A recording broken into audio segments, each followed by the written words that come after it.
juga kontributif.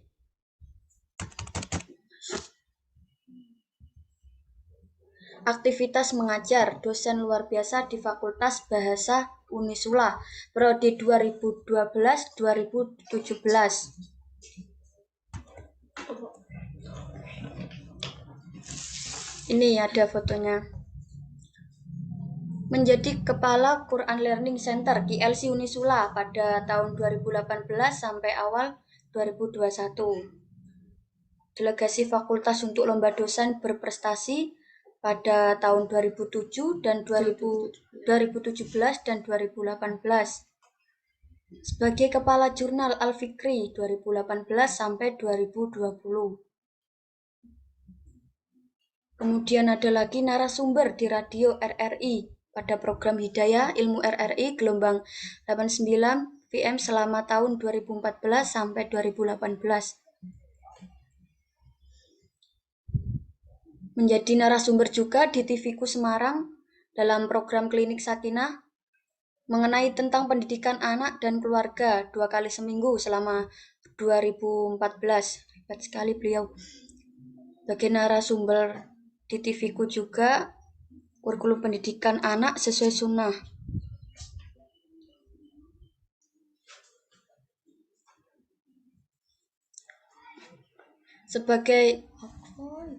Sebagai presenter di berbagai international conference. Ini fotonya beliau, Bu Ida. Moderator di beberapa international conference.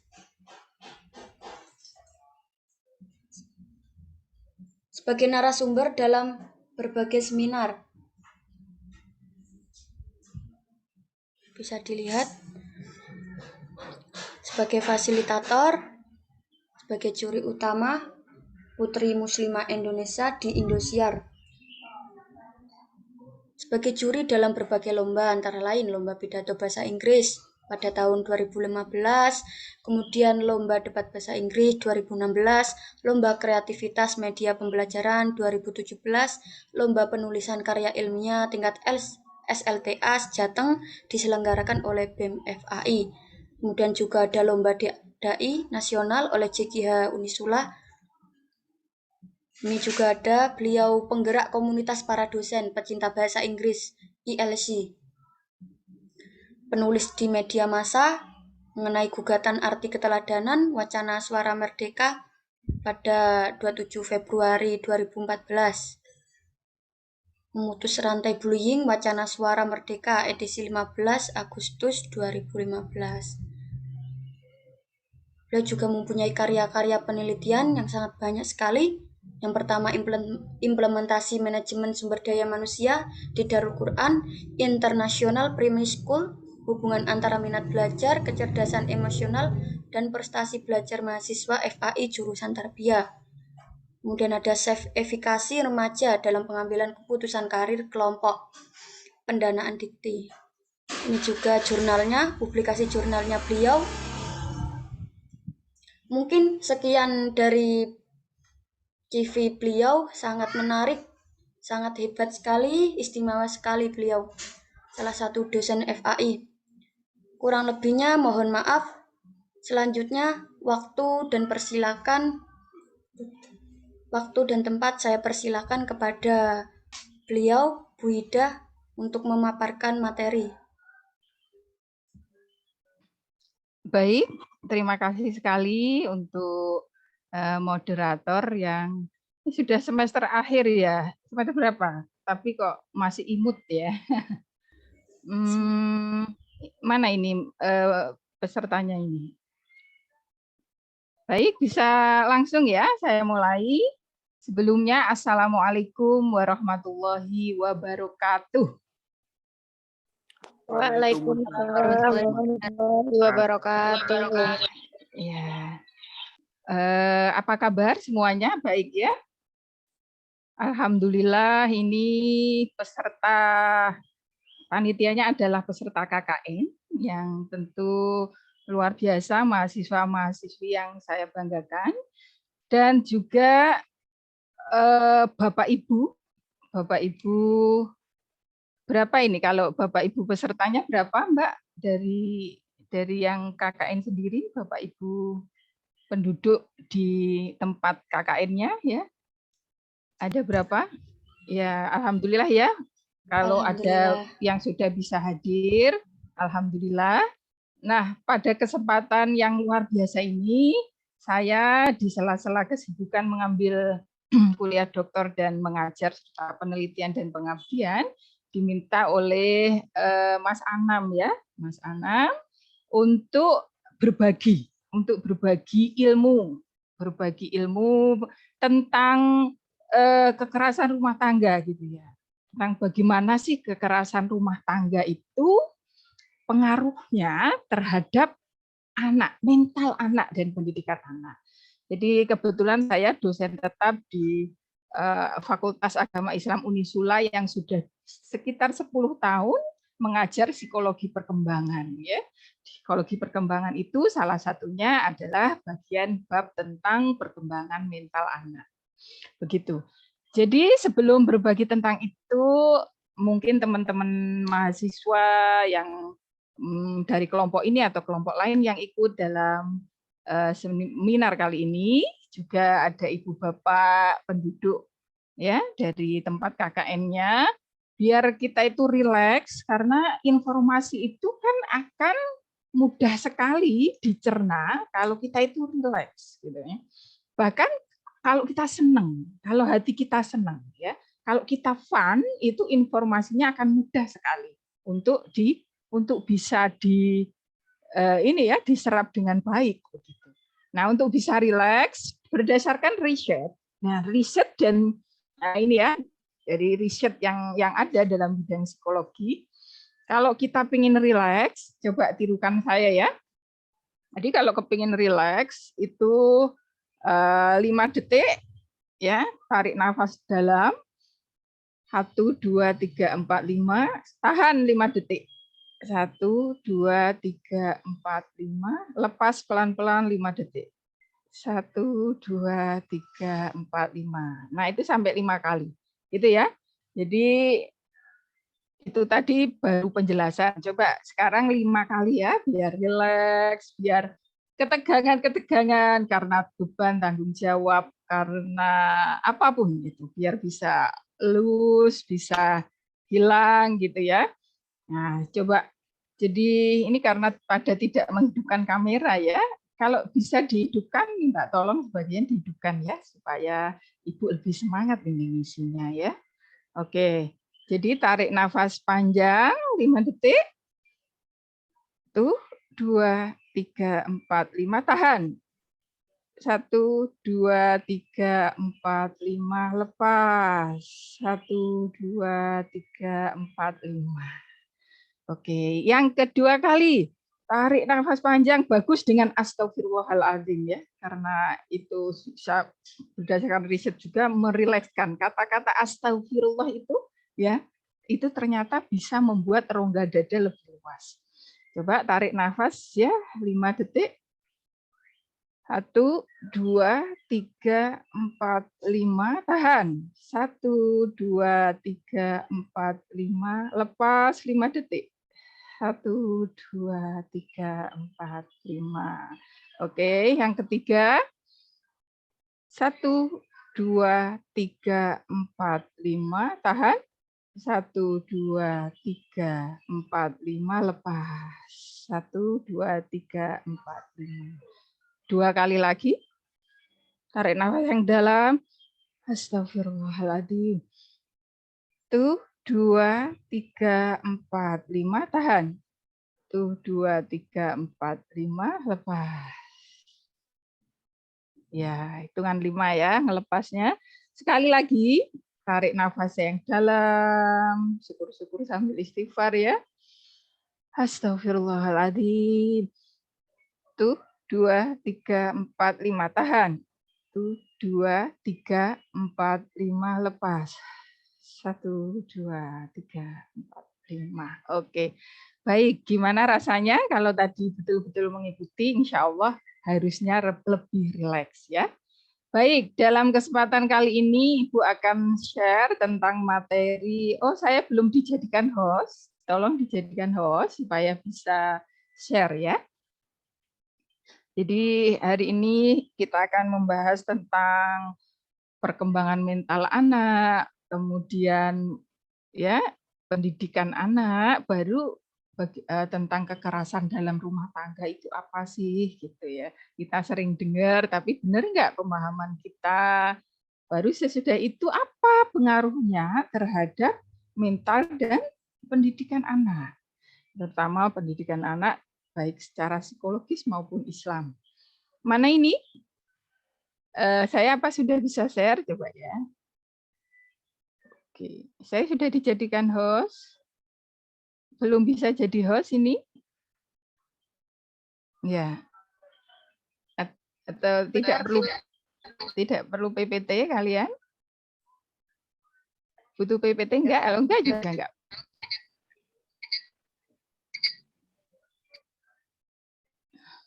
Baik, sebelum Sudah Ibu, coba dulu. Kalau sudah, kalau enggak juga enggak apa-apa, enggak pakai PPT. Coba ya. Yeah. Oh ya, sudah bisa. Oke, sudah bisa. Cuman mayoritas dari kita itu adalah pembelajar visual. Kalau pembelajar visual itu artinya akan sangat terbantu, akan sangat mudah jika ada yang kita lihat gitu ya. Ada yang kita yang dilihat membantu pemahaman gitu. Jadi kita akan membahas tentang pengaruh kekerasan dalam rumah tangga terhadap mental dan pendidikan anak. Gitu ya. Jadi pertama, kalau mau membahas tentang kekerasan dalam rumah tangga dan pengaruhnya terhadap mental dan pendidikan anak, tentu kita harus memahami dulu.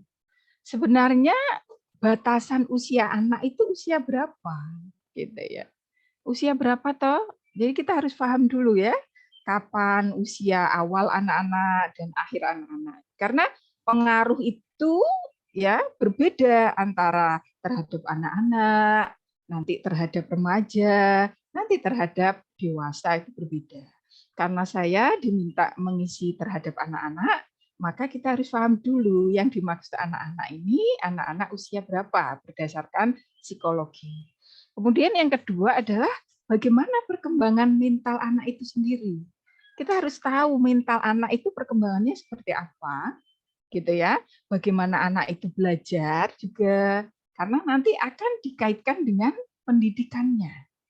Sesudah kita paham mentalnya, cara anak belajar, dan pendidikan anak, baik secara psikologi maupun Islam seperti apa, baru dari situ kita akan masuk memahami tentang kekerasan rumah tangga dan efeknya terhadap mental dan pendidikan anak. Jadi memahami terlebih dahulu tentang mental, cara belajar dan pendidikan anak ini untuk membuat suatu background knowledge atau suatu landasan pemahaman kenapa kekerasan dalam rumah tangga itu ternyata berpengaruh buruk terhadap mental dan pendidikan anak, gitu ya. Baik, kapan usia anak-anak itu dimulai? Jadi yang disebut anak bukan bayi, itu usia 2 sampai 7 tahun. Itu namanya anak-anak periode awal. Sementara periode yang akhir itu ya dari 7 sampai balik, sampai remaja awal atau sampai puber. Ya, sampai masuk usia puber. Kalau sudah 12, kalau usia ini kan kurva normal. Kalau usia 11 tahun kok sudah haid, sudah mimpi basah, ya berarti dia sudah tidak anak-anak lagi. Dia sudah masuknya ke balik, ke remaja awal, begitu ya, ke anak-anak yang puber gitu. Jadi ini hanya patokan umum saja ya. Umumnya antara 7 sampai 12 tahun itu adalah periode akhir anak-anak, begitu ya. Nah, sebenarnya bagaimana perkembangan mental anak, gitu ya?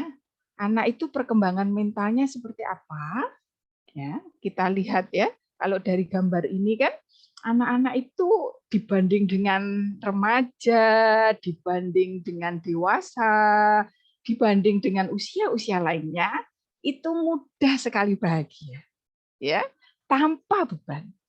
Coba yang hadir di sini, ingat nggak masa anak-anaknya? Ya, tentu semoga kalau tidak ada kejadian-kejadian KDRT itu happiest moment, momen yang paling menyenangkan, gitu ya. Itu masa anak-anak, ketika itu tidak dicederai oleh hal-hal lain, gitu ya. Itulah anak-anak, begitu polos, begitu mudah bahagia, mudah senang, gitu ya. Karena dia selalu tertawa, dia selalu bergerak. Sebenarnya sedikit intermezzo, kalau teman-teman ini banyak tertawa dan bergerak, maka hormon happiness-nya akan keluar, gitu ya. Ya, hormon happiness-nya itu akan keluar, gitu. Ya, hormon endorfinnya itu akan keluar. Sama juga dengan teman-teman olahraga.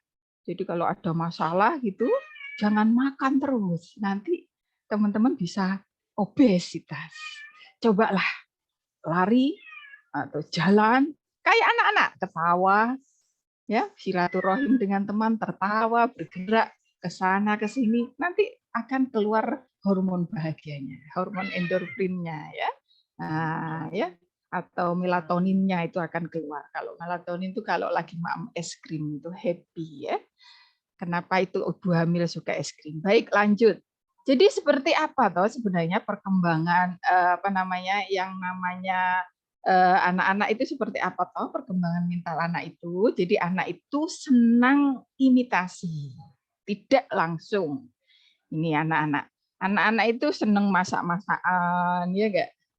Senang manten-mantenan, dokter-dokteran. Itulah anak-anak, gitu ya. Pasti semua pernah mengalami itu. Senang permainan yang simbolis. Nah, ini dikaitkan dengan perkembangan kognitifnya. Mereka senang mobil-mobilan, boneka-bonekaan, rumah-rumahan. Itulah fitrah anak-anak. Secara mental perkembangan kognitifnya seperti itu, ya. Jadi kalau membahas mental itu membahas tentang kognitifnya, tentang juga motivasinya atau perasaannya, gitu ya. Ya, kalau menurut Ki Hajar Dewantara kan cipta rasa karsa. Jadi yang dipikirkan, yang dirasakan dan yang dikehendaki. Terus secara mental anak-anak itu memang masih senangnya menggambar, gitu ya. Untuk mengekspresikan, ya, pemikirannya itu senang dengan menggambar.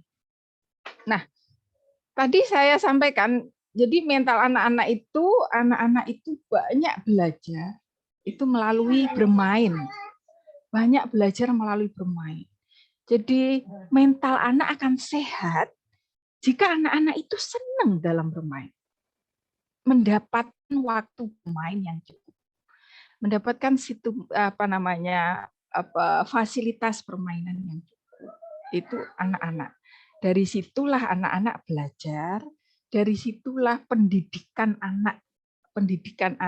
Jadi mengajarkan anak-anak itu yang paling mudah diserap oleh anak-anak itu lewat permainan. Jadi kalau dulu saya waktu mahasiswa itu aktif di SPA Yogyakarta, ya. Jadi silaturahim pecinta anak-anak Yogyakarta itu di situ metodenya selalu, ya, BCM, bermain, cerita, dan mendongeng, ya, menggambar. Ya, itu. Kenapa? Karena anak-anak belajar lewat itu, lewat bermain, lewat bercerita, lewat menggambar. Seperti itu, ya. Oke, saya nanti dikasih waktu berapa supaya saya tahu mana yang harus saya eksplor dan mana yang singkat. Saya dikasih waktu sampai jam berapa sebelum tanya jawab? Nanti bisa 1 sampai 2 jam, Bu. Oh, oke. Berarti bisa ini ya, leluasa ya saya mengeksplornya. Nggih, Bu. Baik. Ya. Baik. Jadi pentingnya bermain ya bagi mental anak itu luar biasa. Secara kognitif perkembangan otak anak, gitu ya. Apa fungsi bermain bagi anak?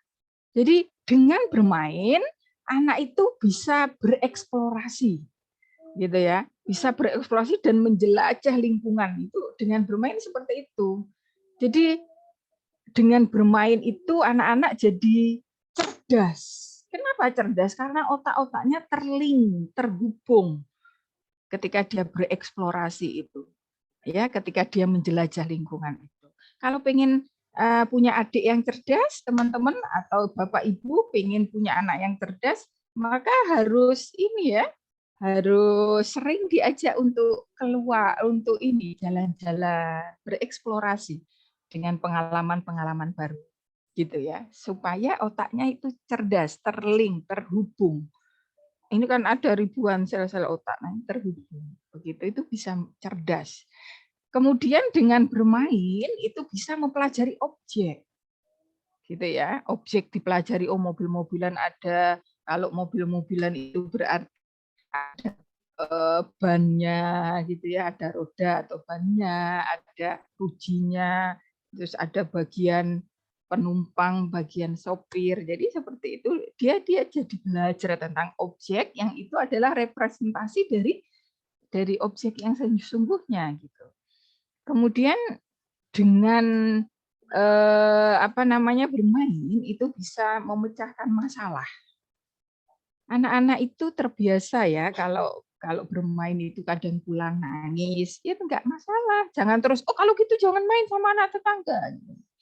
Karena juga kadang ibunya, bapaknya ikut jengkel, saling jengkel, ya enggak? Ibu bapaknya saling jengkel begitu ya. Jadi enggak usah ikut aja begitu. Nah, ini kan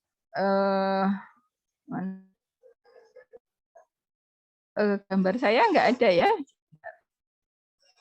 Oke, saya ulang share lagi. Jadi seperti itu, anaknya sudah rukun ya, anaknya sudah rukun, tapi kok orang tuanya ini masih tengkar, makanya terus nggak usah main sama tetangga, di rumah aja gitu ya. Nah ini jangan begitu. Masalah itu jangan dihindari, tapi masalah itu dipecahkan dengan baik ya. Tetangga itu kan lebih dari saudara. Jadi kalau ada tetangga yang kurang baik, jangan ikut kurang baik. Justru tantangan untuk kita semakin harus baik.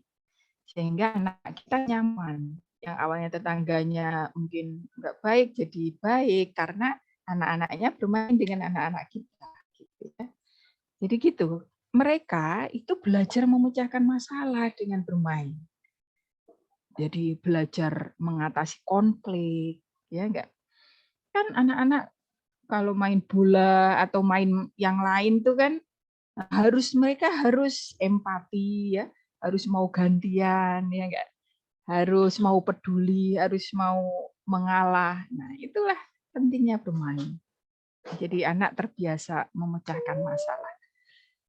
Bisa meredam emosi dia ketika dia berkonflik. Kemudian memahami peran orang lain lewat tadi, permainan-permainan peran tadi, itu secara sosial, kenapa bermain itu penting? Karena dia jadi, kalau dia bermain guru-guruan, ya, bermain dokter-dokteran, dia jadi belajar peran dokter itu seperti apa. Oh, menolong gitu ya. Menolong yang sakit, dia belajar peran-peran orang dewasa. Gitu ya. Kemudian dengan bermain itu juga secara sosial itu menjadikan anak kreatif. Jadi kalau teman-teman kurang kreatif, mungkin dulu kurang main ya.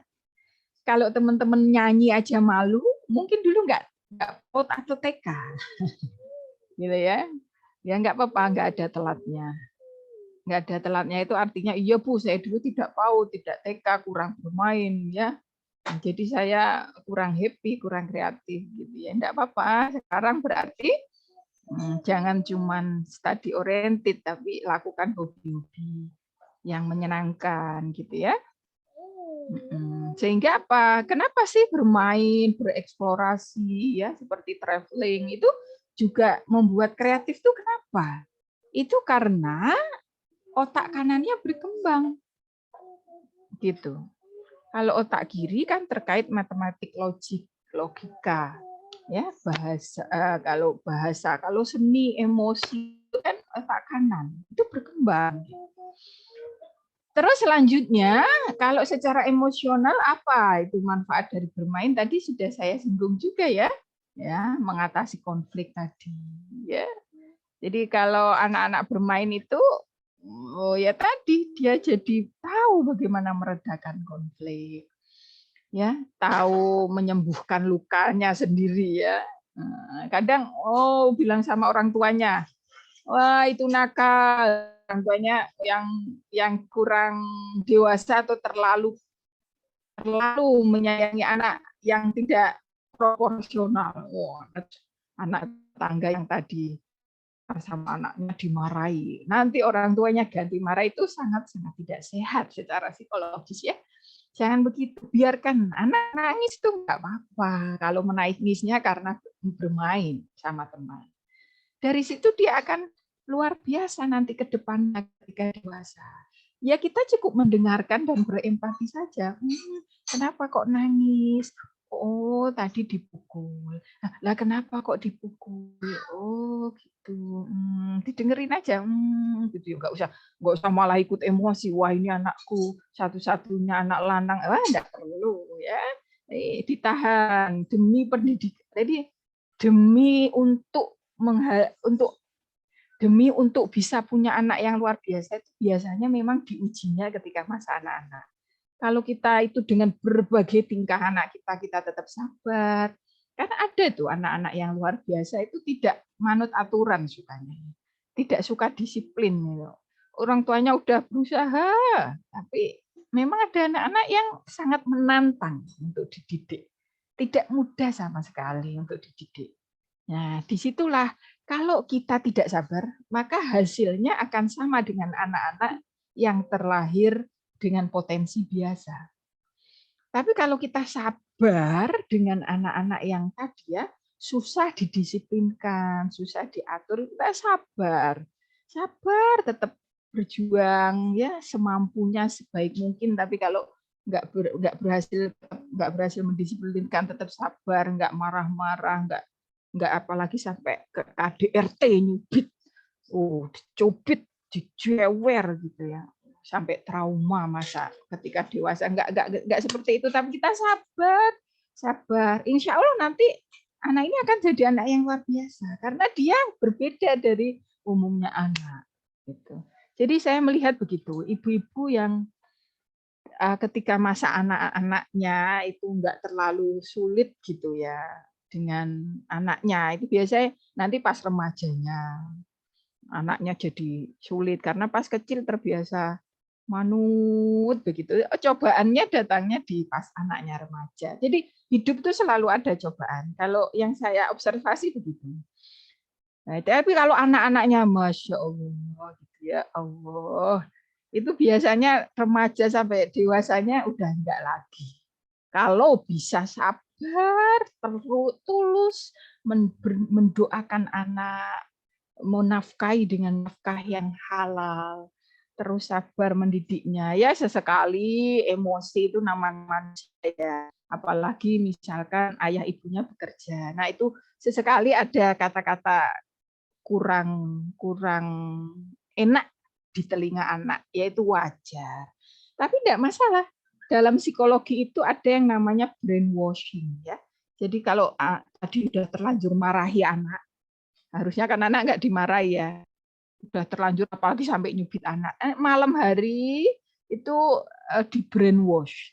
Dek, tadi mama atau tadi Umi atau ibu cubit kamu itu karena seperti ini. Maaf ya, karena tadi Umi itu atau tadi ibu itu lagi pusing gitu. Banyak urusan, banyak pikiran, adik rewel.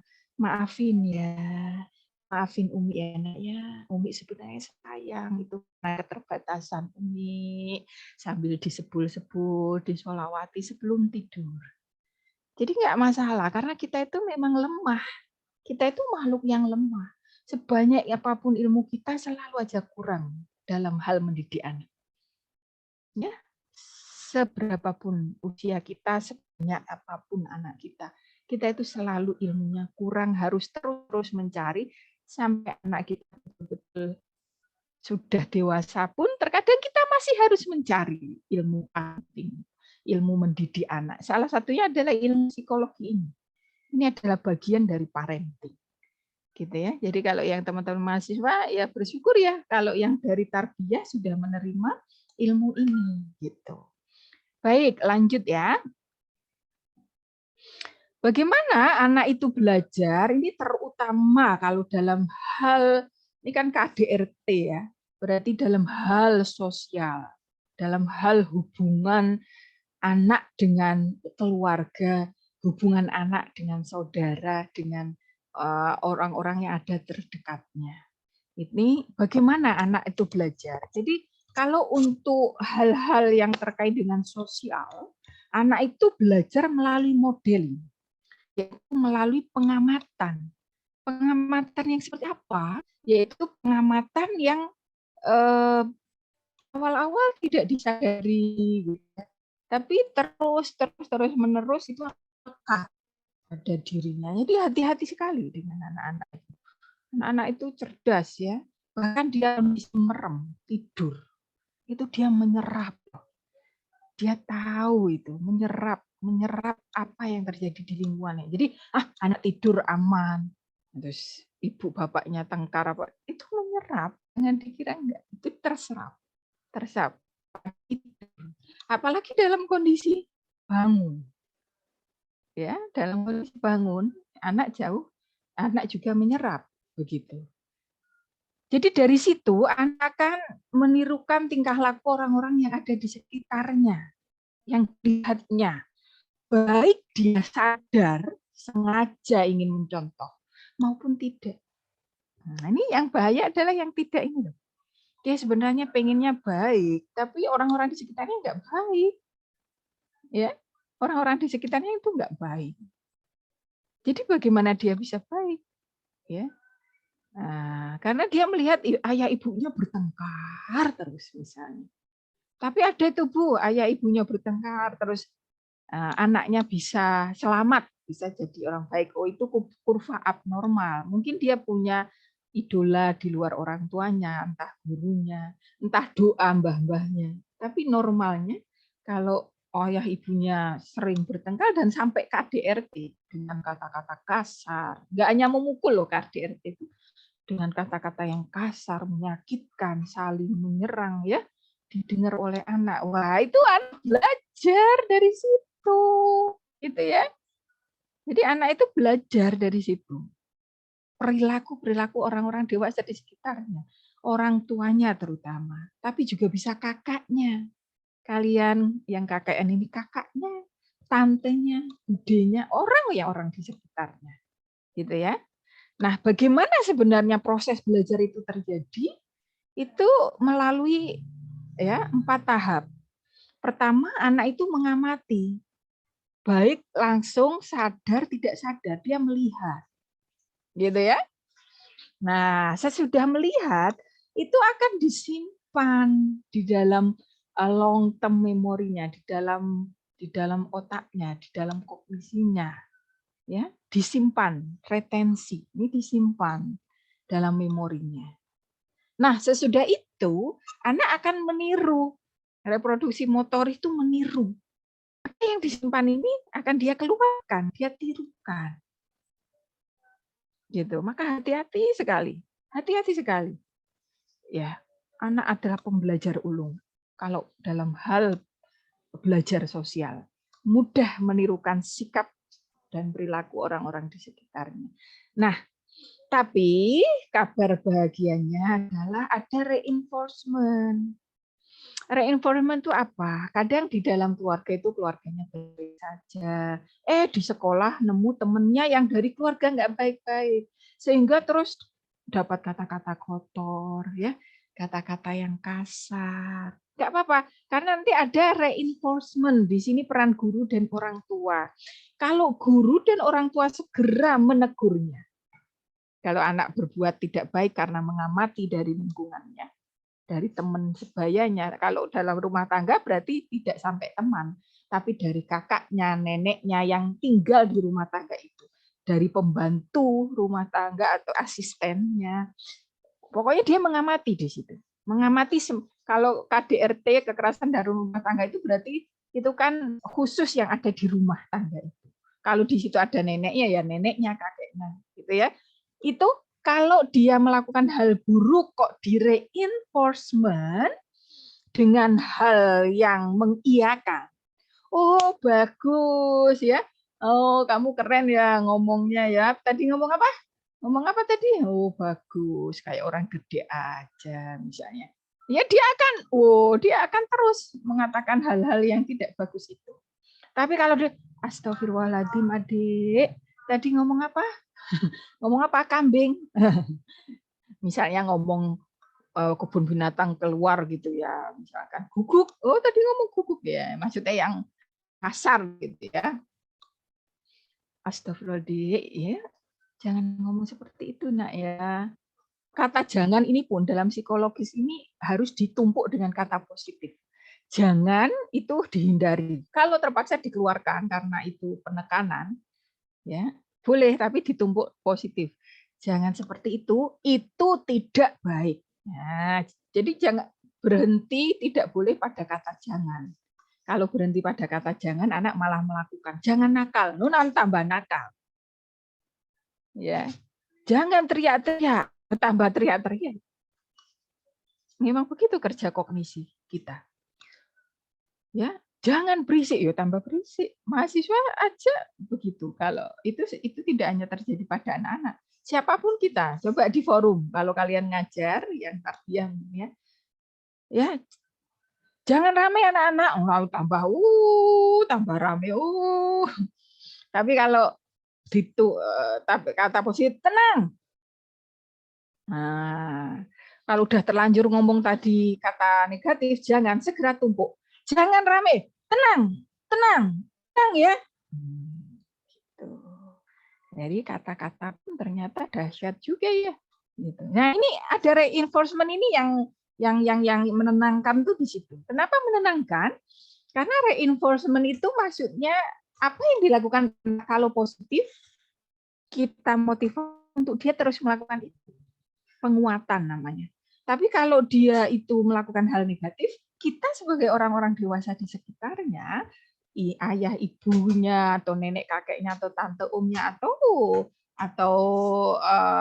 kakak-kakaknya itu bisa reinforcementnya dengan memberikan teguran. Itu berarti dengan penguatan, dengan pengurangan ya, dengan artinya menguatkan kalau itu nggak baik. Jadi menguatkan kalau itu baik, nah, itu anak bisa selamat. Tapi kalau KDRT tiap hari lihat ayah ibunya tengkar, kan kapan ada reinforcement? Dan mungkin juga reinforcement itu nggak mempan ya. Kamu lihat ayah ibu tengkar, kamu jangan suka tengkar loh ya sama temennya. Oh, ya nggak bisa. Kenapa? Karena anak itu melihat, bukan mendengar. Ya, melihat. Jadi ayah ibunya tengkar, tapi nasihati kamu jangan nakal loh sama temennya loh, jangan suka mukul. Tapi dia lihat ayahnya mukul ibunya. Ya yang ditiru yang dia lihat, gitu ya. Coba mungkin ada yang sudah pernah permainan ini. Coba videonya yang bisa dihidupkan, minta tolong dihidupkan teman-teman. Saya mau ada permainan. Teman-teman bisa dihidupkan kameranya. Ya, coba. Oh, ada Mas Maulana ya, kangen ya Ibu ya, lama nggak ketemu teman-teman. Ada Mbak Hairunisa. Oke. Jadi itu permainannya itu begini ya. Jadi mungkin ada yang sudah pernah dan familiar, tapi itu sangat perlu untuk diingat gitu. Jadi ini bagi yang sudah tahu itu refresh. Jadi nanti kalau Ibu bilang pegang mata, pegang hidung, pegang dagu gitu ya. Mata, pegang mata. Pegang hidung, pegang dagu. Pegang mata, pegang hidung, pegang dagu. Pegang mata, Pegang dagu, pegang hidung. Loh, kok kalian Ibu bilang pegang hidung, kok pegangnya dagu? Hah? Gimana ini Mas Maulana ini? Mbak Hoirunisa, Mbak Isti, Mbak Nurul ini, ya? Ini yang satunya prodi pendidikan agama Islam ini Mbak siapa ini? Nggak ada namanya. Gimana? Kan Ibu bilang pegang hidung, pegang mata, pegang hidung, pegang dagu. Pegang mata, pegang hidung, pegang dagu. Pegang mata, pegang dagu, dagu, dagu, dagu. Nah, baru benar ya Mbak Isti. Padahal tadi Ibu bilang pegang dagu, malah pegang hidung, gitu ya. Malah seperti itu, gimana itu ya? Itu karena apa? Karena kalau kita teman-teman atau Bapak Ibu peserta KKN, peserta seminar KKN yang luar biasa. Jadi kalaupun orang tua atau guru itu bilang, ayo berkata-kata yang baik, ayo yang sopan. Tapi kalau perilakunya itu nggak sesuai sama kata-katanya, yang ditirukan itu adalah perilakunya. Ya, jadi walaupun ngomong sampai ya ekstrimnya berbusa-busa, tapi perilakunya nggak seperti yang diomongkan, maka anak akan lebih meniru perilakunya yang tidak ada omongannya daripada omongan sampai berbusa-busa loh, sampai waduh, sampai ayo sholat duha lah. Ayahnya diperhatikan anaknya tiap waktu sampai duhur nggak pernah sholat, ya nggak bisa. Kalau dalam KDRT, ayo jadi anak yang soleh, yang lembut sama uminya, tapi abinya sama uminya kasar. Bagaimana anaknya bisa menghormati ibunya, menyayangi ibunya, sementara abinya atau ayahnya atau papanya ke ibunya atau ke istrinya atau ke uminya tadi kasar. Ya, jadi begitu ya. Nah, tadi permainan itu seperti itu real terjadi ya. Jadi ternyata perilaku atau keteladanan atau modeling itu luar biasa teman-teman gitu. Itu sebenarnya tidak terutama untuk anak-anak. Kenapa? Karena anak-anak belum memiliki apa? Critical thinking, belum memiliki saringan. Kalau mahasiswa mah enak ngajar mahasiswa. Ya. Kenapa enak? Wis pinter-pinter. Misal Bu Ida bilang ke Mas Maulana sebagai mahasiswa itu, Mas Maulana kalau datang 15 menit sebelum kuliah dimulai top, ya. Nanti bisa review dulu materi Bu Ida. Tapi Bu Idanya datangnya enggak seperti yang Bu Ida omongkan jam kuliah kurang 15 menit. Bu Ida datangnya ya jam tepat gitu ya. Mas Maulana akan tetap melakukan yang berbeda dengan yang Ibu lakukan karena tahu ya, karena walaupun hatta Ibu pun seandainya ada kesulitan transportasi sebagainya Ibu telat, Mas Maulana tidak akan berpikiran kalau apa yang dilakukan Bu Ida itu baik, benar, dan perlu dicontoh, tidak. Karena dia udah punya saringan, udah punya critical thinking. Oh, telat tuh jelek, berarti hari ini Ibu kinerjanya kurang baik karena telat. Dan saya tidak akan meniru yang itu. Saya akan tiru ketika Bu Ida datangnya tepat. Oh, saya nanti jadi guru akan niru Bu Ida. Ternyata boleh kok kita telat asal konfirmasi dulu ada masalah apa di jalan. Sehingga tidak membuat orang lain menunggu tanpa kejelasan. Jadi kalau untuk usia di atas 12 tahun itu aman sebenarnya. Lebih aman ya, lebih aman karena punya critical thinking, terutama mahasiswa punya saringan. Gitu. Tapi untuk anak-anak, Masya Allah, kalau dengan nanti jadi gurunya anak-anak, itu nomor satu akhlak harus ditata, moralnya harus ditata nomor satu, yaitu semua guru dosen iya, tapi terutama makanya kalau guru itu kan pendidik karena selama full 24 ibaratnya 6 hari dalam seminggu kan bertemu anak-anak. Perilakunya lebih mudah diserap anak-anak. Guru tidak ada kewajiban meneliti atau pengabdian masyarakat. Ya, gitu. Tidak ada kewajiban. Kalau dosen kan ketemunya nggak panjang. Seperti kalian melihat artis aja yang artinya belum tentu perilaku di depan itu ya selalu bisa kalian amati seperti di rumah 24 jam gitu loh maksud saya. Kalau kiai lebih luar biasa lagi. Karena kiai itu malah 24 jam dalam seminggu bisa diamati perilakunya oleh santrinya. Jadi luar biasa. Baik, lanjut mungkin ke poin-poin selanjutnya biar nanti sampai ke KDRT-nya lebih banyak ya. Mana ini? Oke. Bentar. Saya jadi ini secara mental, terus selanjutnya kok hang ya? Bentar. Dari sini aja ya. Oke. Sekarang lihat video ya.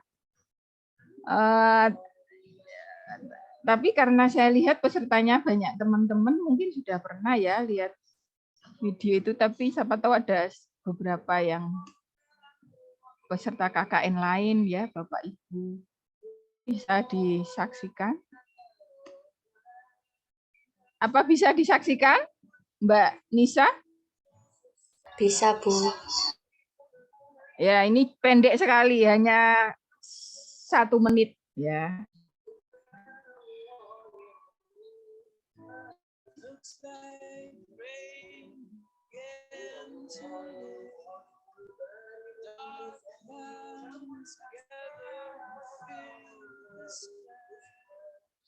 Amati apa yang ditiru oleh anak terhadap orang tua. Orang tua buang sampah sembarangan, anak buang sampah sembarangan, ya. Orang tua maki-maki orang di jalan, dia ikut maki-maki. Orang tua mabuk-mabukan, orang tuanya membentak-bentak, dia ikut. Orang tuanya emotif, ikut emosi. Orang tuanya melakukan KDRT,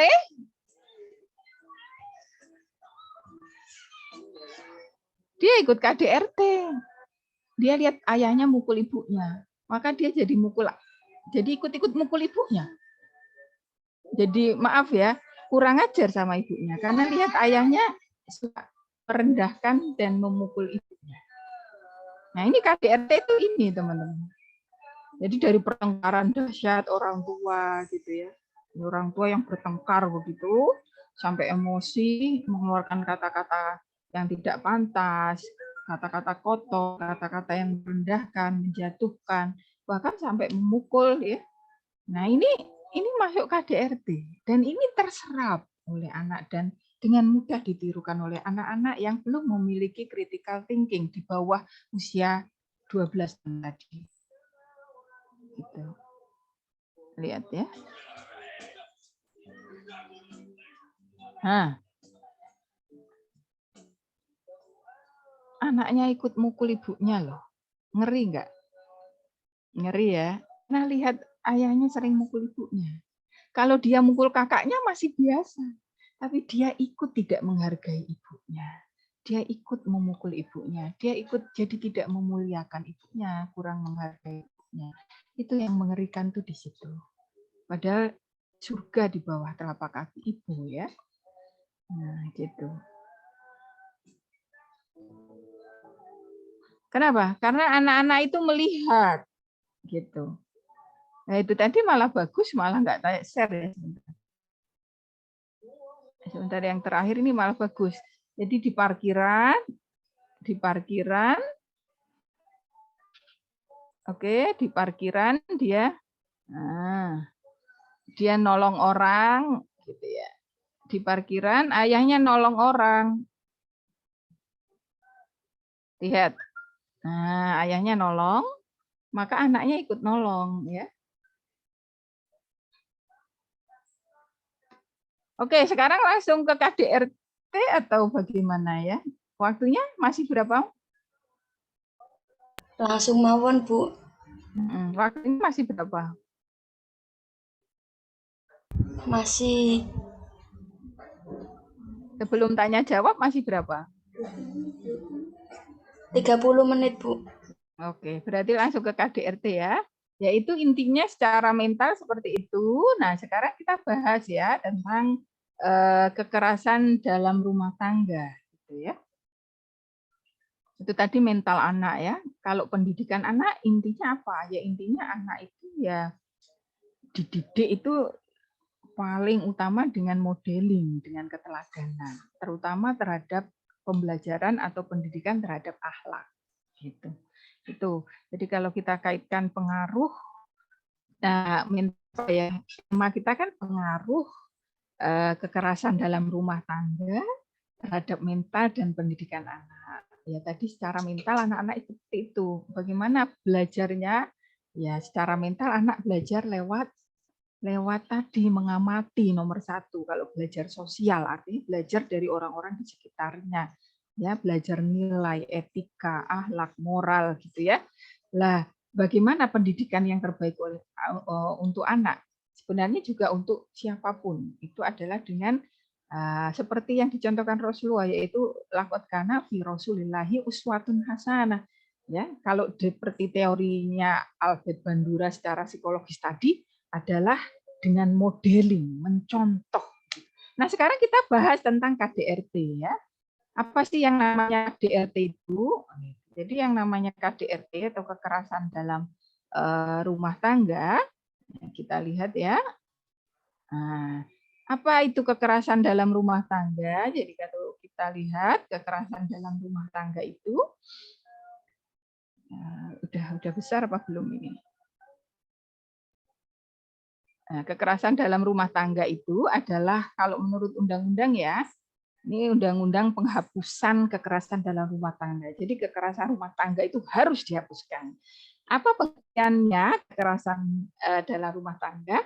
Pengertiannya adalah setiap perbuatan terhadap seseorang, terutama perempuan, yang berakibat timbulnya kesengsaraan atau penderitaan secara fisik, kemudian secara seksual, psikologis, secara psikologis, ya, atau penelantaran rumah tangga, termasuk ancaman untuk melakukan perbuatan, untuk pemaksaan atau perampasan kemerdekaan secara melawan hukum ya dalam lingkup rumah tangga. Jadi kalau di dalam rumah tangga itu ada yang namanya ada seseorang yang siapapun, anak, asisten rumah tangga, bahkan ibu, bahkan ayah ada ternyata. Kekerasan rumah tangga itu ternyata juga bisa dilakukan oleh seorang istri terhadap suami.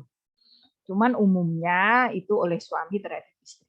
Nah itu kalau ada yang merasa menderita secara fisik, karena dipukul, ditendang, karena dijambak, apa itu ya? Ya kalau lagi marah kok seperti itu ya.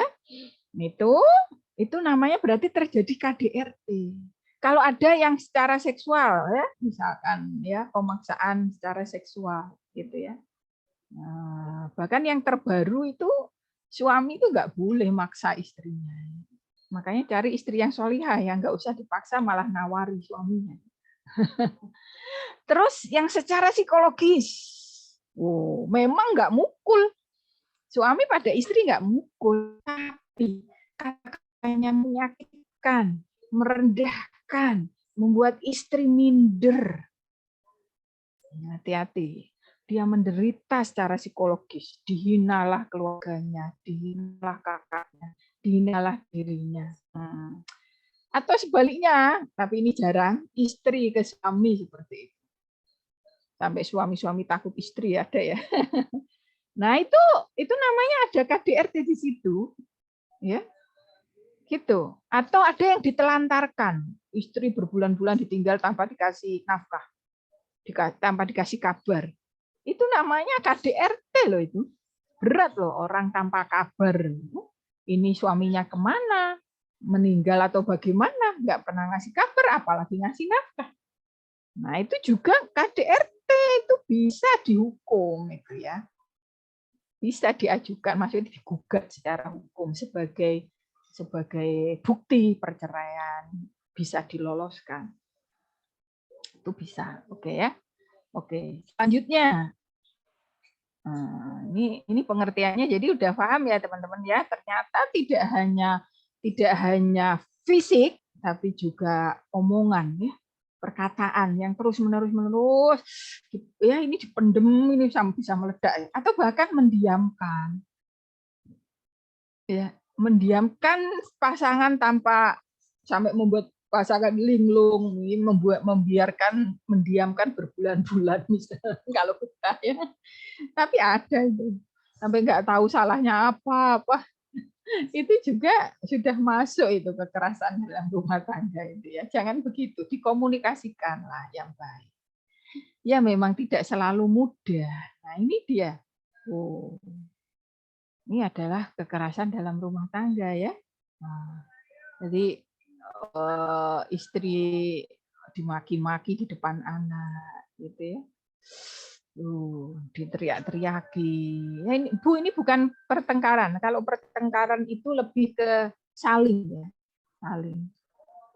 Tapi kalau KDRT itu ada salah satu yang dominan melakukan, awalnya bisa sekedar pertengkaran, tapi kalau sudah kemudian ada banyak kata yang menyakitkan dan itu dilakukan terus-menerus ya, atau pukulan nggak perlu terus-menerus, sekali aja sudah bisa sekarang dilaporkan. Kalau merasa memang sudah mau cerai ya. Kalau masih pengen mempertahankan ya mau nggak mau, biasanya perempuan tetap memaafkan gitu ya. Nah, itu tadi refleks ya, tetap dimaafkan. Nah, itu yang susahnya di situ ya. Kadang laki-lakinya dimaafkan tapi terus besok melakukan lagi, dimaafkan karena perempuannya mikir anak-anak, kasihan kalau cerai. Toh pukulannya udah sembuh, dimaafkan, besok begitu lagi ya. Nah itu kalau sudah berkali-kali ya jangan dimaafkan lagi, itu udah nggak sehat hubungannya ya. Oh tapi itu ngomong gampang, ternyata enggak, ternyata prakteknya berat. Itu saya mendengarkan di pengadilan ya, teman-teman yang kerja sebagai pengacara di pengadilan tuh sering menemukan kasus kekerasan dalam rumah tangga gitu tuh, yang lapor itu maju mundur. Karena kalau maju nanti berarti cerai, tapi kalau mundur kok ya terus-terusan katanya suaminya minta maaf tapi gitu lagi, minta maaf tapi gitu lagi setiap marah, padahal marahnya sering gitu ya. Nah akhirnya ya dia bingung, ini maju, kalau maju cerai apa mundur gitu ya. Gitu. Nah kalau itu sampai kepada ranah hukum, nah kalau nggak cerai kan ya lucu tuh. Iya enggak, tapi sebenarnya itu hal yang berbeda sih, perceraian dengan melaporkan KDRT. Kalau dilaporkan kepada kepolisian, kalau mau nggak cerai ya nggak apa-apa sih sebenarnya, karena itu hal yang berbeda. Mungkin biar suaminya insaf gitu. Cuman ya mikirnya masa sih sudah ngelaporin suaminya masih mau, atau istrinya masih mau sama suaminya, ya ada aja masih, karena itu hal yang berbeda loh antara melaporkan kepada kepolisian karena sebagai korban KDRT sehingga nanti suaminya bisa mungkin dipenjara begitu ya.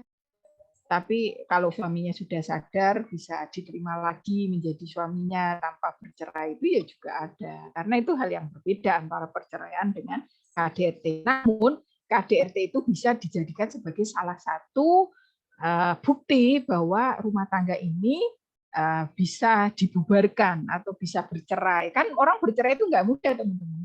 Di pengadilan nanti itu akan ada yang namanya, kalau ada yang menduga, nanti akan ada dipertemukan dulu gitu ya, dipertemukan untuk mediasi. Benar nggak mau cerai? Kenapa? Bisa nggak baik-baik dimaafkan, kasihan anak-anak. Gitu ya. Tapi kalau dengan ada KDRT, ada bukti video atau bekas-bekas lebam gitu, itu udah mesti diloloskan untuk cerai. Kalau mau cerai, lebih mudah cerai. nggak usah buat mediasi ya. Nah ini juga ibu terhadap anaknya ya. Ibu terhadap anaknya. Sekarang itu sudah ada HAM ya, jadi ibu sama anaknya aja bisa, kalau anaknya nggak terima itu ya bisa loh dilaporkan. Ya. Suami nggak terhadap istri, istrinya nggak terima ya bisa dilaporkan. Guru terhadap murid, hati-hati ya. Nah itu bisa dilaporkan. Soalnya beda teman-teman, kalau zaman ibu kecil dulu, dijewer guru itu malah lapor orang tua, bukan orang tua malah mempolisikan guru, tapi malah orang tua menguatkan guru. Kenapa kamu dijewer? Itu pasti ada yang salah. Nah, coba pikirkan, pasti ada yang salah. Bukan malah marah ke gurunya. Kalau sekarang enggak ya. Sekarang itu kalau orang tua itu marah sama anak kita, anak-anak pada muridnya, orang tuanya melabrak gurunya, bahkan melaporkan gurunya kepada polisi. Nah ini yang dunia udah terbalik gitu ya, udah seperti itu. Jadi guru pun tidak mudah gitu ya untuk bisa mendidik dengan keras. Jadi mendidiknya hukumannya nggak boleh fisik lagi. Nah, siapa tahu sebenarnya yang dalam KDRT itu siapa aja. Jadi suami, istri, anak, termasuk anak angkat, anak tiri, orang-orang yang mempunyai hubungan keluarga dengan suami, dengan istri, gitu ya. Yang mempunyai hubungan keluarga seperti mertua, menantu, ipar, besan, itu bahkan orang yang bekerja, membantu di rumah, itu bisa melakukan KDRT atau sebagai korban dari KDRT itu sendiri. Gitu ya. Terus ada pun bentuk KDRT seperti yang disebut di atas itu dapat dilakukan suami terhadap anggota keluarganya, itu bentuknya apa aja? Tadi sudah saya jelaskan ya. Fisik, psikis, seksual ya. Nah, apa tahu penyebab dari KDRT? Sebenarnya KDRT itu sebab apa sih? Ya, kebanyakan itu karena ada stres dalam keluarga. Jadi ada pertengkaran terus-menerus yang tak kunjung reda ya. Jadi suami istri tengkar aja, jadi komunikasinya nggak pernah ketemu gitu.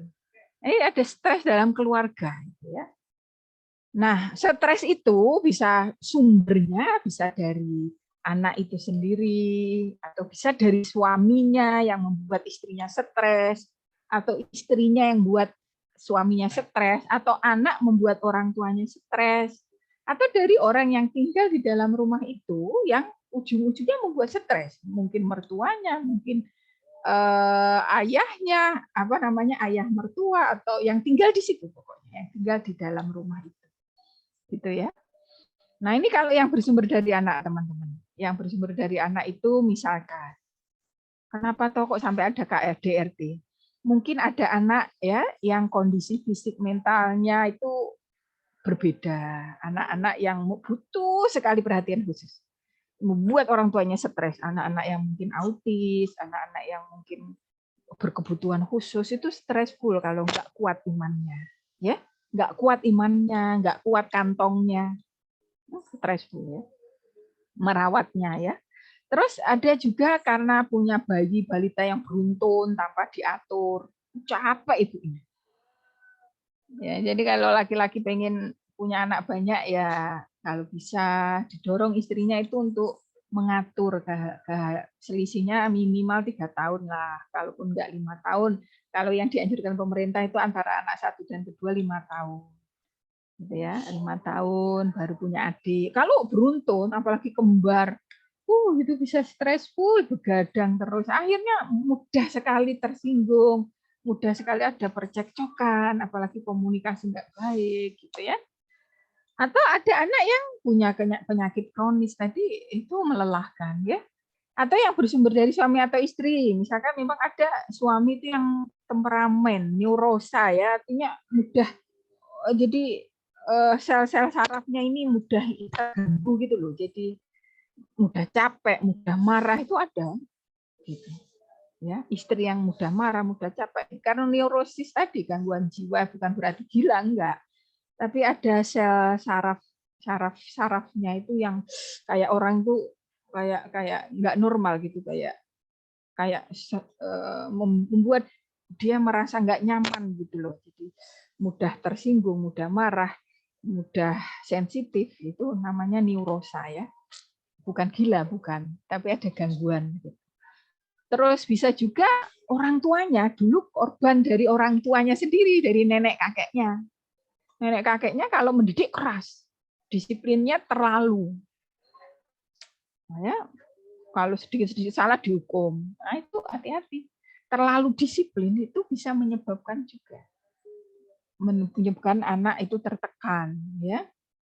Nah, ini karena orang tua adalah korban di masa lalu, dia juga bisa menjadi pelaku di masa depan. Hati-hati. Kalau orang tua itu punya dendam terhadap orang tuanya, tidak memaafkan. Jadi keinget masa lalu dulu salah sedikit dipukul sama ayahnya. Oh, saya dulu nggak seberapa ya. Kamu ini cuma saya pukul sama sapu lidi. Nah, ibu dulu sama nenekmu. Oh, bisa dihajar sampai ajur kalau kayak kamu. Nah, kayak gitu loh. Jadi dia terbawa dengan masa kecilnya dulu yang sering dipukuli oleh orang tuanya. Dia nggak bisa memaafkan orang tuanya, memaafkan dirinya. Akhirnya dia dendam dan ya sama kayak bullying yang terjadi di sekolah. Dia dibully oleh kakak-kakak senior, dia nggak bisa balas ke kakak seniornya, dia balas ke adik-adiknya. Jadi seperti itu rantai psikologisnya, seperti itu, kejiwaannya seperti itu. Orang korban bullying biasanya membuli, orang korban kekerasan rumah tangga, kalau dia nggak pintar healing, menyembuhkan jiwanya, maka dia juga akan melakukan kekerasan itu. Terus orang tua yang terlalu perfeksionis dengan harapan anak, terlalu tinggi dengan harapan anak. Kamu tuh pokoknya harus jadi yang terbaik, harus sukses, harus ranking 1, harus bisa kerja, harus bisa cari uang. Nah, itu very stressful ya, itu bisa membuat stres. Ya, membuat anak stres gitu ya. Anak bertingkah akhirnya, terus bertingkahnya sampai nemen, keterlaluan, nakalnya. Nakal nggak ada, tapi bermasalahnya. Dalam psikologi nggak boleh sebut nakal pada anak atau remaja. Adanya bermasalah. Jadi bermasalahnya sampai nemen, pacaran bebas, narkoba. Kalau bahasa anak-anak, anak-anak itu sampai nggak mau makan, nggak mau mandi, sakar PDW, main ke mainnya jauh-jauh ya, itu misal. Nah, itu ini karena harapan terlalu perfect itu bahaya ya. Terus juga dengan tadi sudah terlalu disiplin. Nah, stres itu juga bisa berasal dari situasi, ada PHK dan sebagainya ya. Pemutusan hubungan kerja membuat ekonomi terpuruk gitu ya. Nah, ini berasal dari situasi komunikasi yang buruk ya. Terus bisa juga karena ini seringnya ya kurang memiliki pegangan agama yang baik. Jadi orang yang kurang memiliki pegangan agama yang baik itu mudah untuk stres dan melampiaskan stresnya itu pada anak, pada istri atau kalau istri berarti ya Pak ibu bisa pada anak karena biasanya nggak berani pada suami ya, ada anaknya, aduh, gitu ya. Atau biasanya dominasi nilai-nilai patriarki. Ya. Kalau perempuan konco wingking, nggak usah kayak gitu. Perempuan tuh nggak usah mimpin-mimpin lah, nggak usah jadi Bu Lurah, Bu RT, nggak usah. Jadi nilai-nilai patriarki itu loh. Kapan sih punya anak laki-laki? Anak kok perempuan terus? Awas kalau nggak punya anak laki-laki tak cerai. Itu ada loh kayak gitu. Karena dianggap anak laki-laki itu anugerah. Bahkan ada di Arab ini kasus ya, punya anak perempuan 4, anaknya itu disekap loh.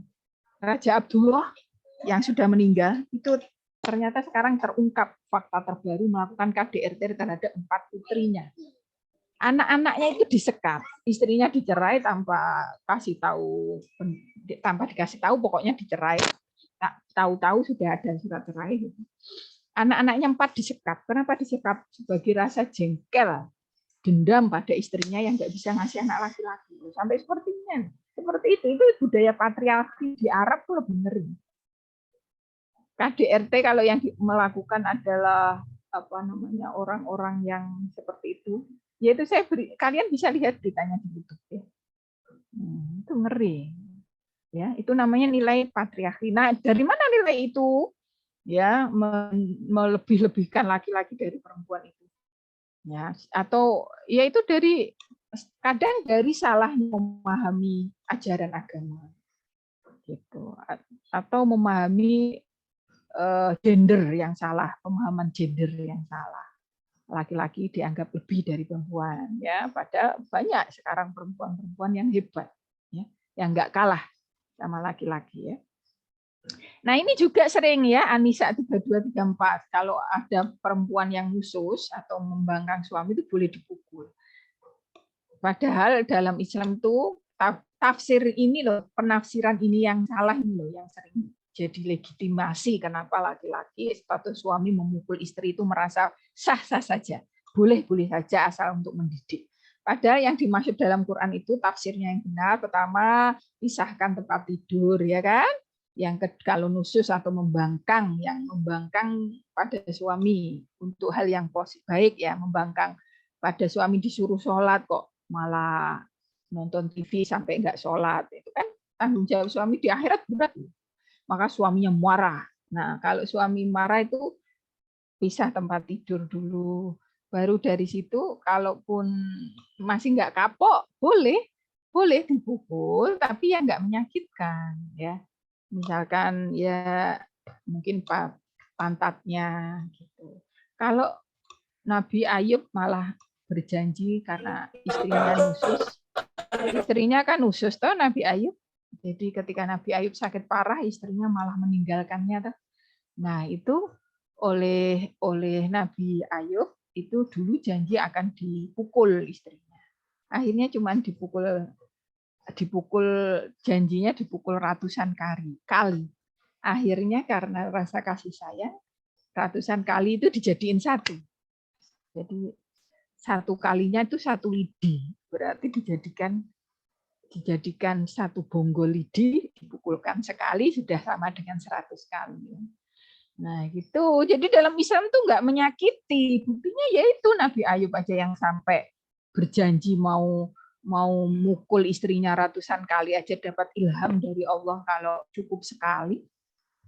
Cukup sekali, tapi itu tadi loh, biar nggak mencederai janjinya yang mau memukul istrinya ratusan kali tadi kan, jadi dipukul satu kali tapi di situ ada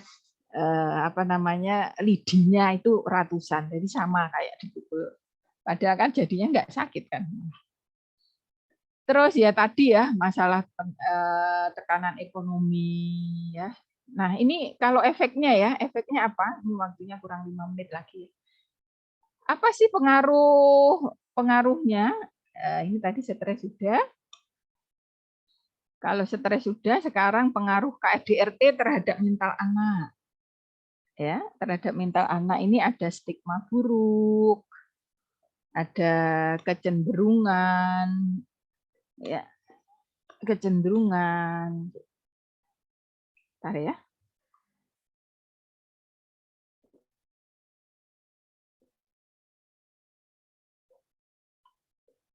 Menutup diri, berkata-kata kotor. Cara mengatasinya ya terutama adalah meningkatkan pemahaman agama, memberikan pendidikan parenting, penyuluhan hukum dan pelindungan dan pelayanan, ya. Terus ya kalau ada pertengkaran suami istri sebaiknya langsung ada salah satu yang mengalah ya teman-teman ya. Jadi kalau teman-teman nanti kalau udah menikah pasti akan ada konflik. Nah itu kalau dua-duanya sama-sama keras, ya seperti saya ini kan saya dari Banyuwangi Jawa Timur, keras kemauannya. Kalau pengen sesuatu tuh harus gitu. Suami dari Pati juga Pantura keras. Nah ini biasanya kalau yang saya atau suami lakukan itu yaitu berdiam diri ke masjid salah satunya untuk mau sholat, mohon pertolongan sama Allah sampai benar-benar tenang, baru balik ke rumah, baru kita bicara. Kalau pas lagi sama-sama keras, bahaya ya. Jadi begitu. Ternyata ini dicontohkan Rasulullah. Jadi kalau suami istri bertengkar, Rasulullah sendiri pernah diprotes oleh istri-istrinya, toh kalian sudah pernah dengar mungkin. istri-istrinya memprotes pengen nafkahnya dinaikkan. Padahal Nabi kan bukan orang yang kaya ya. Memang waktu bujang Nabi bisa luar biasa ngasih waktu bujang ngasih nafkah pada Khadijah ya. Senilai berapa miliar itu sekarang unta itu. Tapi ketika rumah tangga dengan banyak istri itu kan suruh naikkan nafkahnya Nabi gak sanggup ya. Tapi Nabi merenung di masjid ya untuk untuk ini introspeksi diri, menenangkan diri, mengurai satu persatu ya pikiran-pikiran yang ada atau yang bersemayam ya terkait permasalahan itu sampai akhirnya menemukan suatu keputusan bahwa yang nggak kuat bersama Nabi boleh untuk mundur gitu kan. Jadi bagus itu ke masjid itu bagus sekali ketimbang kalian curhat ke mertua ke orang tua, kasihan orang tua terbebani ya. Kalian curhat ke kakak-kakaknya malah jelek-jelekin suaminya atau istrinya sendiri kan. Menjelekkan istri atau suaminya sendiri kan sama dengan menjelekkan diri sendiri. Ya. Ya baiknya malah kalau curhat masalah suami ya ke mertua. Bu, ini kok putra jenengan ngeten pripun to Bu caranya Bu misalnya. Ya, kalau saya begitu, saya akrab sama ibu mertua. Bu, itu Kak Rosid kok seperti itu gimana toh Bu? Gitu ya. Oh itu kamu harus gini ngalah dulu dia kalau misalkan kamu naik ya kamu marah dia akan makin marah. Jadi kalau dia paling marah kamu diam. Nah itu malah ibunya yang paham sifat-sifatnya kan. Tapi nggak setiap menantu akrab sama ibu mertua sih itu masalahnya. Padahal menganggap ibu mertua seperti ibu sendiri itu penting. Karena apa? Karena ibu mertua itu punya frekuensi cahaya terdekat dengan suami. Jadi kalau ibu mertua itu nggak senang sama menantunya, nggak senang sama kita, itu cahaya itu redup. Sehingga suami juga akan kurang suka juga sama kita sebenarnya.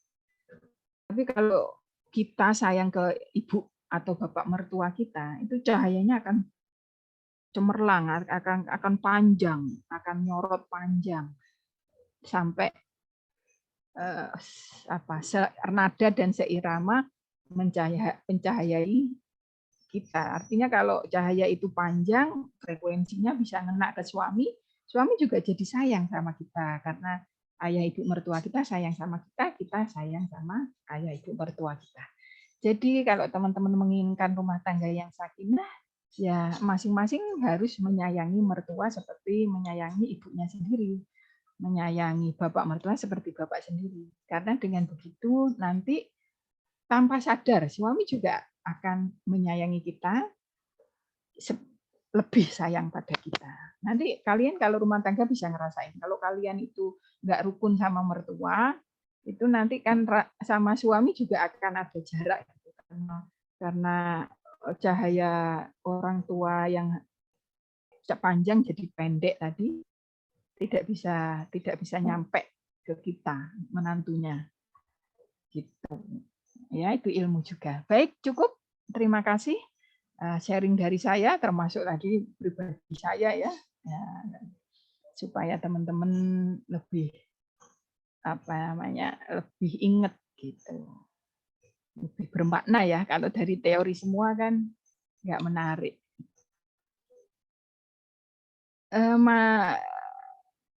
Cukup itu. Ada pertanyaan atau komentar? Baik, dari peserta, apakah ada yang ditanyakan mengenai pemaparan yang telah disampaikan oleh pembicara kita? Bisa lewat chat atau audio.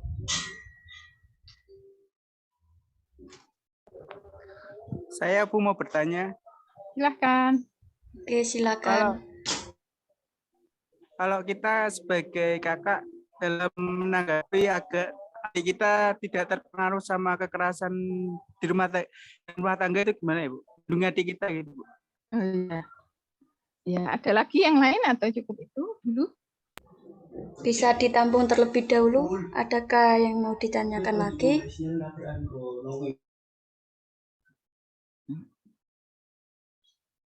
Itu di chat ya. Oke. Bisa dibacakan oleh moderator yang ada di chat.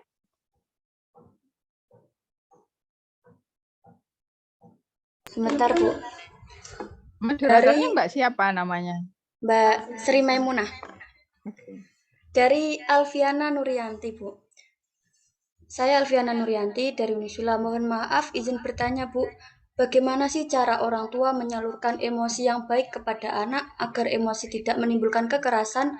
Di samping itu juga anak bisa memahami kesalahannya dan tidak mengulanginya kembali. Terima kasih. Baik. Ada lagi? Ada lagi yang lain? Mantul ya. Oke, kalau belum ada ya. Jadi terkait pertanyaan dari Mas Mana tadi, jadi saya membayangkan dari pertanyaan itu ada KDRT. Artinya di dalam rumah tangga itu terjadi KDRT, kekerasan dalam rumah tangga. Terjadi pertengkaran ayah ibunya yang kemudian ayahnya secara verbal menyakiti dengan kata-kata yang tidak pantas, namanya orang emosi ya, atau mungkin dari ini apa namanya ayahnya pas emosi, ya, emosi terus mukul begitu ya. Nah, biasanya kalau yang saya tahu kalau orang suka mukul itu dialihkan barang-barang aja. Kalau dia benar nggak tahan mukul itu pukulannya, waduh kalau ke lemari ya sakit ya, tapi dia banting itu biasanya lega. Biasanya begitu kan, namanya orang emosi ya, gitu. Jangan ke istrinya, gitu, dialihkan gitu. Nah itu bagaimana kalau ada kakak sama adik? Nah kakaknya melindungi adiknya itu seperti apa? Seperti apa kalau seperti itu? Satu, adik itu tetap menangkap, menangkap dan menyerap apa yang dilihatnya. Sudah saya jelaskan kan. Walaupun dia merem aja itu nangkep dia. Nah, sebagai kakak yang paham akan bahayanya terhadap mental dan pendidikan adiknya, maka apa yang harus dilakukan? Yang pertama adalah diajak bicara. Adiknya diajak bicara. Buat suatu skenario di mana adik itu mau memahami situasi orang tua. Itu tidak mudah. Pertama, ajak bicara dulu. Kan kakak deket ya sama adik. Dek, itu ibu bapak lagi bertengkar. Bapak seperti itu. Pertama, dijauhkan dulu ya dari pertengkaran itu, diajak pergi. Pokoknya jangan sampai menyaksikan full lah. Pokoknya lekas baru rame udah diajak pergi adiknya gitu sebisa mungkin. Lordnya temannya dia dihancurin kan.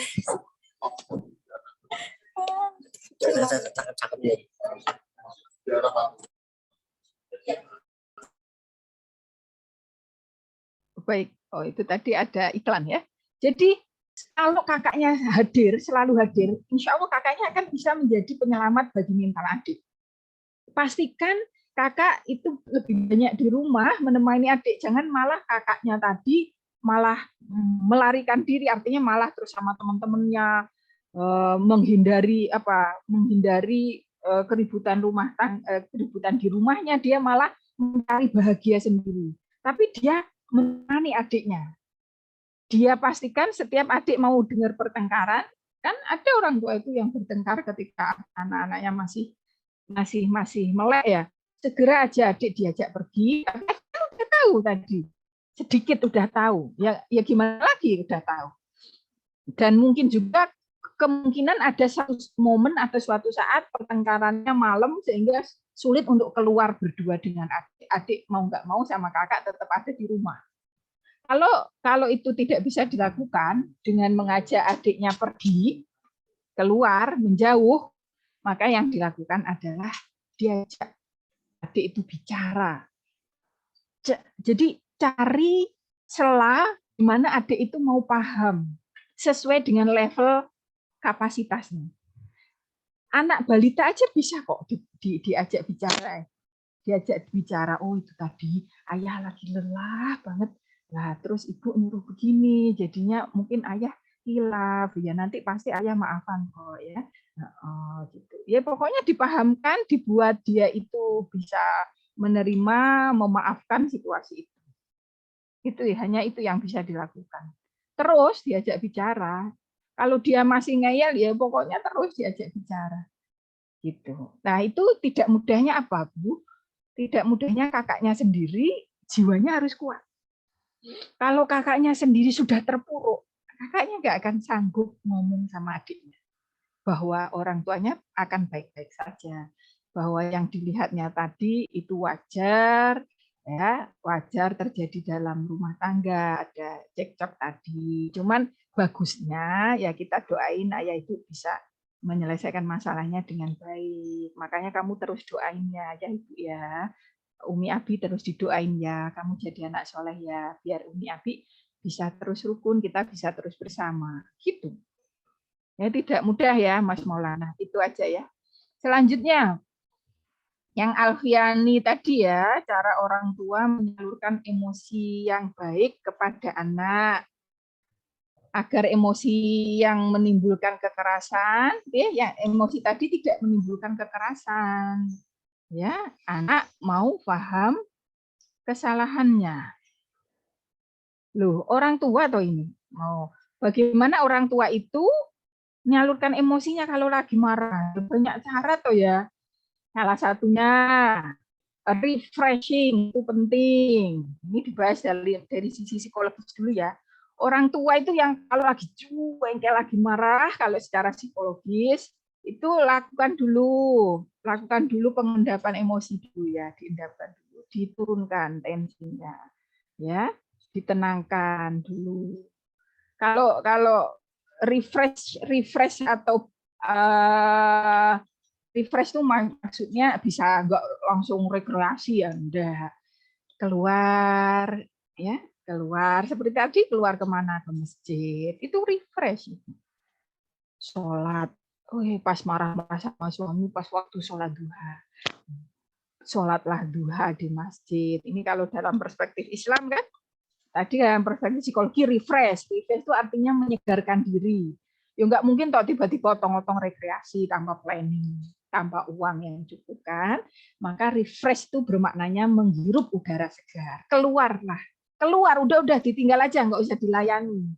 Nanti kalau ada percekcokan ini bisa sangat saling menyakitkan. Udah, diem, salah satu diem, yang bisa diem mengalah, ya tidak harus istri ya, sebenarnya salah satu keduanya itu harusnya ada ikhtiar yang sama untuk memperjuangkan rumah tangga ini sakinah.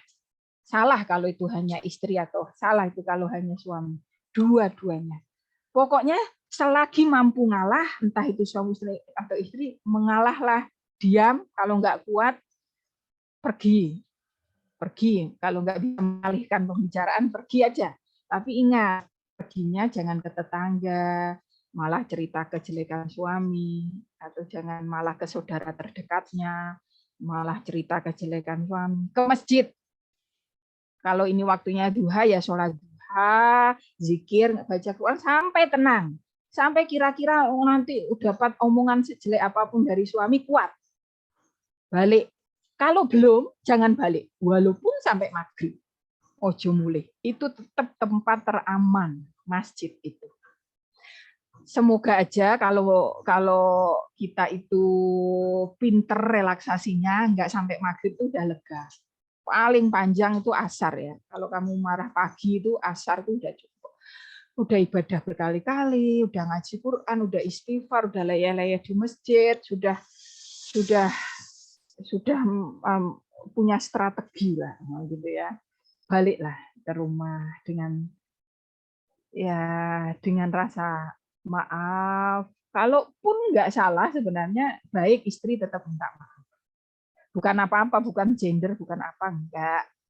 Ya, kenapa tetap baiknya istri minta maaf? Atau kalau memang suaminya nggak mau minta maaf, istrinya minta maaf.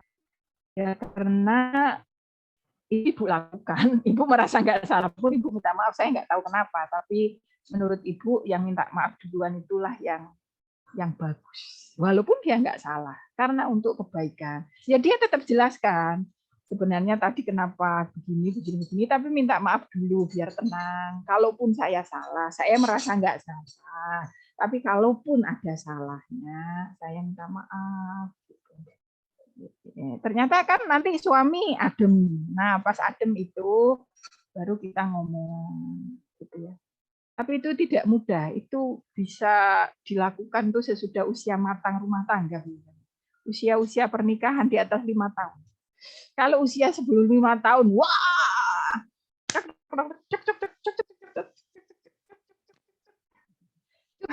curhat sini. Tapi beda sih kalau mungkin sama-sama pasangan yang sabar, yang dekat sama Allah, mungkin pernikahan masih seumur jagung pun, mungkin apalagi sudah tahu ilmunya, mungkin bisa lebih adem, lebih tentrem, nggak sampai KDRT, gitu ya. Jadi tadi ya banyak cara lah, olahraga itu juga cara bagus itu. Olahraga ini ya cukup jalan-jalan kemana keliling. Saya juga itu lakukan. Kalau pas benar-benar nggak sepaham sama suami, saya juga jalan tuh keliling perumahan sambil tarik nafas, istighfar, lihat kebesaran Allah. Itu nanti lega sendiri kok, lupa. Ada salah paham apa lupa. Karena nggak mungkin dalam rumah tangga itu nggak ada salah paham, nggak ada salah nggak ada kurang komunikasi, itu nggak mungkin. Mesti ada, karena dua kepala yang berbeda dari latar belakang yang berbeda, ya toh, nah, dari pengalaman yang berbeda, mesti ketemu satu kasur lagi, tidak hanya satu atap, mesti ada perbedaan. Nah, ketika sama-sama ngotot, itu mesti bisa sampai ke KDRT, minimal verbal, kata-kata menyakitkan. Ya, kata-kata itu padahal bagi sembilu keinget-inget terus. Ya, kalaupun nggak sampai mukul itu pokoknya bisa. Maka refresh lah, ya olahraga. Syukur kalau olahraganya bisa berenang, bisa, ya alhamdulillah. Atau kayak ibu ini punya alat-alat elektronik olahraga di rumah, tinggal sepeda, santai pakai headset dengan sambil nonton YouTube, itu bisa ya. Intinya kalau untuk meredakan emosi banyak cara. Kalau menurut Islam perbanyaklah istighfar. Istighfar itu udah umum Bu ya, tapi banyak kita kurang menerapkannya. Udah tahu ilmunya kurang menerapkannya. Tadi seperti Ibu relaksasi tadi itu juga membuat rileks, istighfar sambil tarik nafas, astagfirullah ya Allah, kasih petunjuk istriku ya Allah. Ya Allah, kasih petunjuk suamiku ya Allah. Al-Fatihah. Yang NU ya. Dikirimi Fatihah, namanya disebut bin. Siapa ingat binnya disebut. Misalkan Mas Ahmad Sadullah bin Bapak siapa misalkan? Bapak Muhammad siapa? Al-Fatihah. Ya, biar hatinya itu tergerak, nggak marah-marah terus sama istri gitu ya. Ya ikhtiarnya banyak, gampang untuk orang tua itu semakin pinter, kalian semakin nemu banyak cara untuk meredakan emosi, gitu ya. Sehingga nggak sampai mukul anak, nggak sampai ngata-ngatain suami dengan kata-kata. Sekali lagi, semua orang tidak mudah kalau nggak tahu ilmunya. Tahu ilmunya pun juga terkadang karena terblokir oleh emosi, itu lupa nggak menerapkan itu. Makanya harus ingat nomor satu teman-teman, istighfar. Karena setan nanti jadi lari. Jadi ada cerita nyata ini ya, suami istri tengkar sampai hampir cerai. Tengkar sampai istrinya bilang, aku udah nggak kuat sama kamu. Nggak kuat. Tapi tiba-tiba istrinya ingat tuh, astagfirullahaladzim. Apalagi plus suaminya ngambilin minum. Istrinya jadi reda tuh, nggak jadi kesetanan. Itu benar itu. Padahal ya, ketika diinterview istrinya ditanya, tadi gimana itu kok maksudnya pertengkarannya itu diinterview, maksudnya ditanya oleh suaminya ya. Itu tadi rasanya seperti apa? Ketika marah rasanya itu kayak wis nggak peduli apapun, kayak wis lelah, kayak wis pokoknya cerai. wis ora peduli, ora isin, wis pokok cerai. Tapi tiba-tiba kok inget istighfar itu kayak yang bisikin, yang gandoli itu langsung dia bisa tenang lagi. Jadi istighfar untuk saling mengingatkan istighfar ketika sama-sama emosi memuncak itu penting sekali. Syukur-syukur ingat sendiri. Istighfar, istighfar, istighfar. Itu penting sekali karena siapa tahu emosi kita juga berasal dari setan. Tidak hanya dari kita sehingga kita melakukan KDRT itu, sehingga kita memutuskan cerai itu. Nah, itu seperti itu ya. Oke, selanjutnya memahami kesalahan. Ada dari Uin Wali Songo, Bu. Kesenjangan Rizkon Aulia sebagai penutup pertanyaan. Rizkon Aulia Ar-Rahman dari Uin Wali Songo. Kesenjangan dalam hubungan suami istri pasti dan mungkin akan terjadi. Yang saya tanyakan, apakah ada kiat-kiat untuk menjaga keharmonisan dalam berumah tangga sehingga meminimalisir efek dari kesenjangan atau permasalahan? Ya, ini pertanyaannya menarik sekali ya. Betul itu, namanya suami istri itu kan adalah pribadi yang berbeda. Pribadi yang berbeda dari latar belakang yang berbeda. Laki-laki sama perempuan aja sudah berbeda. Pasti ada kesenjangan di situ. Apalagi sebenarnya ada ilmunya loh mencari jodoh ya. Yang pedagang bagusnya ya dapat pedagang, yang petani dapat petani. Saya dulu pernah ngaji kitab itu ya di Pondok Pesantren Inayatullah Jogja, diajar oleh Ustadz Aji. Jadi sebenarnya cari jodoh aja itu sudah ada ilmunya. Dilalah karena nggak punya ilmunya, anaknya petani dapat pedagang itu juga agak beda, agak membuat susah. Apalagi Indonesia dapat Arab Saudi, itu tambah susah lagi, beda budaya. Nah, itu bagaimana mensikapinya? Cari persamaannya, jangan cari perbedaannya. Selalu dicari persamaannya. Yang mana ya? Allah menjodohkan tuh pasti ada rahasianya. Yang mana? Mosok kabeh beda. Enggak mungkin. Cari terus persamaannya. Cari terus persamaannya. Orang itu kalau jodoh itu pasti nanti ketemu kok persamaan-persamaannya. Sifat-sifatnya itu menyesuaikan. Biasanya beda, tapi lah kalau udah suami istri lama-lama saling tarik-menarik, saling mempengaruhi. Istrinya solihah, suaminya kurang soleh, nanti ketarik yang mana? Energinya yang paling lebih besar yang mana? Energi solehnya atau energi tidak solehnya? Nanti akan saling tarik-menarik. Nah, mana yang energinya lebih kuat? Mana yang karakternya lebih kuat? Itu akan tarik-menarik, menyesuaikan. Syukur-syukur kalau sudah sama-sama sarjana, sama-sama malah dari pendidikan, udah sama-sama dari kampus Islam, aduh lebih mulus insya Allah dibanding dengan yang beda, satunya sarjana, satunya lulusan SMP atau SMA. Alah, kurang di pengalaman kuliah. Itu malah lebih perbedaan itu lebih sulit lagi, tapi tetap bisa kalau dicari. Kenapa dulu saya memilih dia? Terus dicari persamaan-persamaannya.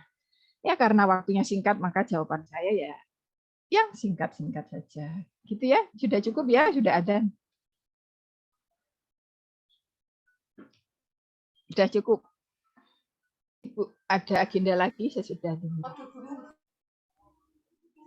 Baik, terima kasih. Saya sedikit menyimpulkan dari Ibu pemateri, Bu Ida, bahasanya manusia kan merupakan makhluk sosial di muka bumi. Kodrat manusia dilahirkan di dunia selalu memiliki kecenderungan untuk hidup bersama dengan lainnya.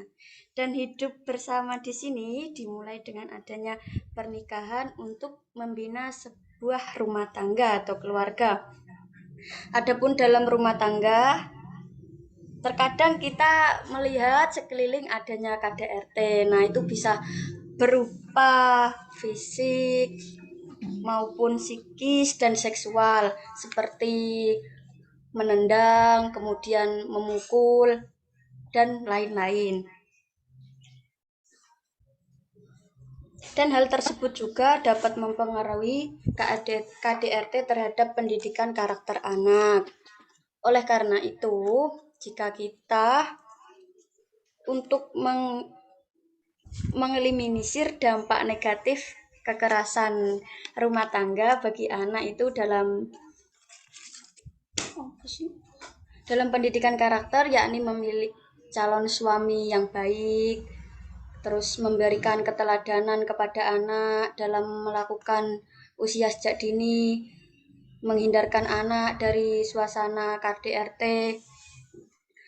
Hal-hal yang baik bisa didekatkan dengan anak, jika hal yang buruk bisa dijauhkan.